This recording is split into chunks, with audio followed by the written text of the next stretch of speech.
1971년 미국. So, can I ask you a hypothetical question? Oh dear, I don't like hypothetical questions. Well, I don't think you're gonna like the real one either. Do you have the papers? Not yet.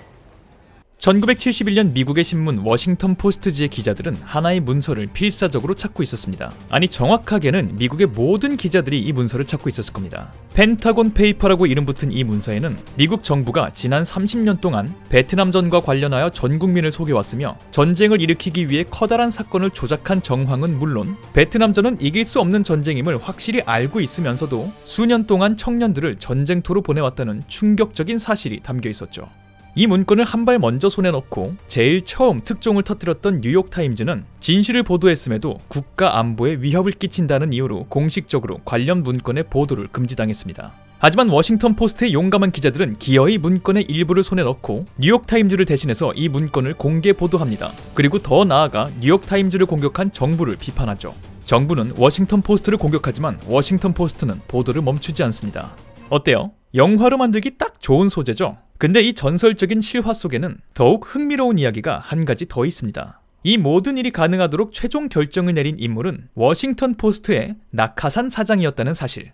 언론 역사의 전설적인 사건과 이 전설을 탄생시킨 캐서린 그레이엄의 이야기, 영화 더 포스트입니다.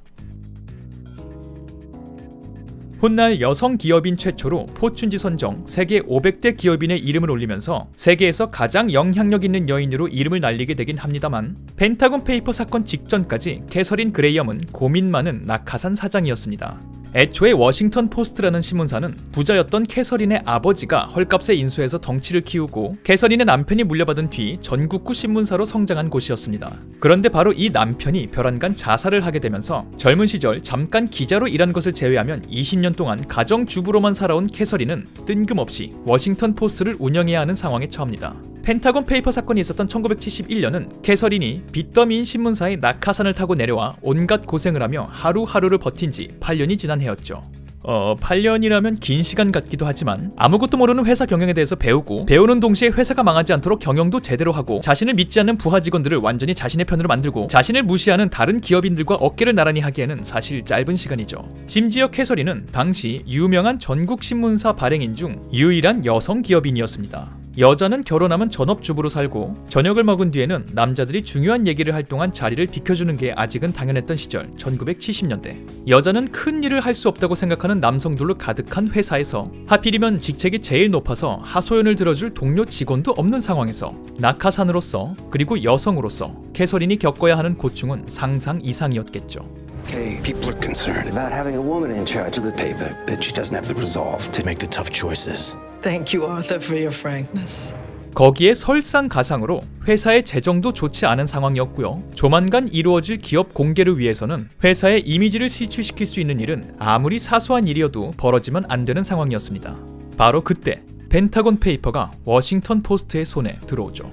1등 신문사인 뉴욕타임즈도 정부에게 속수무책으로 당하는 것을 모두가 봤습니다. 기자들은 그래도 정부에 맞서길 원하겠지만 경영인으로서 캐서린은 회사가 망하게 해서는 안 됩니다. 이 회사는 아버지와 남편의 유산이기 때문이기도 하고 스스로가 낙하산이기 때문에 또 여성이기 때문에 더더욱 기업인으로서의 자신을 증명해야 하기 때문이기도 합니다. 하지만 인간으로서 그리고 한 국가의 국민의 입장에서 펜타곤 페이퍼는 눈 감기에는 너무나도 충격적인 내용을 담고 있습니다. 역사를 통해 우리는 그녀의 최종 결정에 대해서는 알고 있습니다. 그렇기 때문에 영화는 그 결정이 내려지기까지 작은 개인의 치열한 고민들을 자세하게 다룰 것을 예고하고 있는데요. 이 복잡한 마음과 당시의 긴박한 상황들을 재현하기 위해 실력으로나 경력으로나 어마어마한 조합이 탄생했습니다. 먼저 가장 복합적인 마음을 보여줘야 하는 캐서린 그레이엄 역에는 문자 그대로 이 시대 최고의 배우 중 한 명인 메릴 스트립이 캐스팅되었는데요. 이 배우는 악마는 프라다를 입는다의 대출 아줌마로도 아주 유명하죠. 이 배우 메릴 스트립은 올해 더 포스트를 포함하여 무려 21번이나 아카데미 시상식 연기상 후보에 오르며 아카데미 시상식 역사상 제일 많이 연기상 후보로 지명된 대기록을 갖고 있습니다. 이 대배우 메릴 스트립의 연기에 대해서 상대 배우는 리허설 없이 촬영을 들어갔는데도 모든 상황, 모든 대사를 다 받아치는 동시에 나를 연기로 몰아세우지도 않더라고요 라면서 찬사에 찬사를 보냈습니다. 아 맞아요, 그 상대 배우가 이 사람이에요. 또 다른 최고의 배우 톰 행크스요. 잘 알려진 역할도 너무 많은 이분은 아카데미 시상식 연기상 후보에는 총 5번 올랐지만 이 중 2번을 수상하면서 순도 높은 연기를 자랑하시죠. 극 중에서는 캐서린에게 필요한 조언과 지지를 보내는 든든한 편집장 벤 브래들리로 등장하는데요. 이 인물을 연기한 톰 행크스의 연기에 대해 실제 벤의 아내는 세트장에서 연기를 하는 톰 행크스를 보고 있는데 마치 죽은 우리 남편이 살아 돌아온 것 같은 착각을 느껴서 눈물을 흘렸다니까요. 라는 인터뷰를 남기기도 했습니다. 이 두 배우는 헐리우드에서 아주 오랫동안 활동한 배우들임에도 불구하고 둘이 같이 영화에 출연하는 건 이번이 처음이라고 합니다. 이 사실만으로도 이 영화가 흥미롭게 보일 수 있을 텐데요. 이왕 같이 출연하는 거 둘의 능력이 최대한 발휘되도록 조율과 연출을 잘 해줄 수 있는 감독이 있으면 좋겠죠. 네, 그래서 이 둘 앞에서 쫄 필요가 없는 대감독 스티븐 스필버그가 연출을 맡았습니다. E.T., 조스, 인디애나 존스, 주라기 공원, 개치미 이프유캔부터 신들러 리스트, 라이언 일병 구하기, 링컨까지 상 받는 영화와 돈 버는 영화 양쪽 모두를 마음대로 왔다 갔다 하는 스필버그 감독님이 합류하는 덕에 이미 그와 함께 작업을 몇 번 해본 톰 행크스도 이번이 처음 함께하는 작업이었다는 메릴 스트립도 현장을 즐기며 마음껏 연기를 할 수 있었다고 하네요.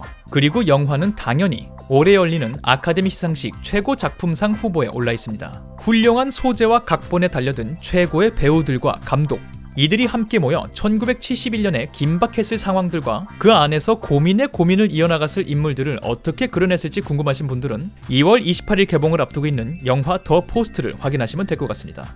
네, 간단하게 영화 더 포스트에 관해서 얘기를 나눠보았습니다. 부디 이 영상이 영화를 좋아하시는 많은 분들께 도움이 되는 영상이었길 바라며 저는 다음번 다른 영상으로 돌아오도록 하겠습니다. 감사합니다.